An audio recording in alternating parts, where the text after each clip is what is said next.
So is it true that consumers slam the brakes on home purchases leading into a presidential election year? I'm going to look at the data, what it tells us, and then what it means for early spring 2025 in this video. As a reminder, I'm Mike Thornton. I run a real estate team here in the western suburbs of Chicago. If you're looking to make a move here or want to connect, my information is in the description. And I hope you find value in this. And if so, like and subscribe.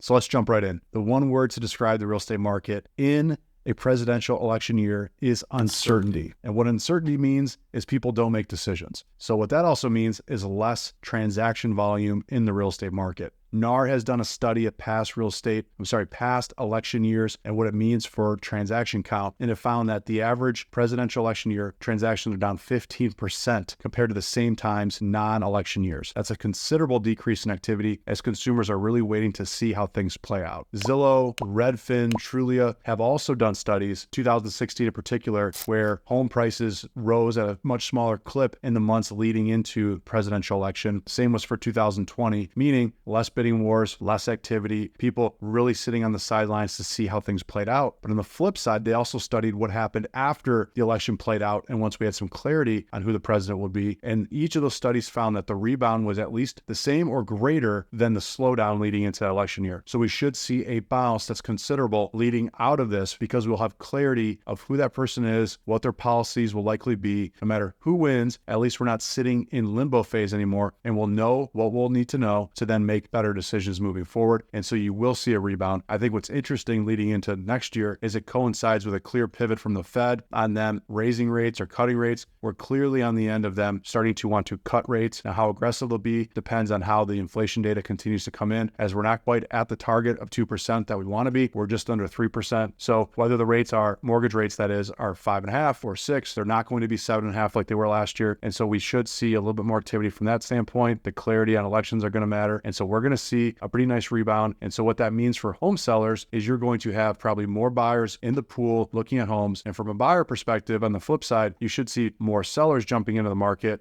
because obviously many sellers are buyers. And so overall, what I can say is transaction count will go up. Now, what that means for home prices just depends on how many sellers are willing to enter the market, as it's been the trade up buyer who already own a home that have really been out of the market the last few years, because those are the people that have the 2.5, 3.5 interest rate, and it's tough for them to stomach that next purchase. So some of those trade up buyers are willing to get off the couch because rates are now 5.5. That's going to mean a lot more inventory to choose from. It will take that backlog of demand. It'll start to eat away at that, and we'll see transactions really jump up. So hopefully you found that helpful. That is the projection going into the election and beyond. And we'll see how everything plays out, and we'll make sure to do a video after to review the data. Until next time, have a great day.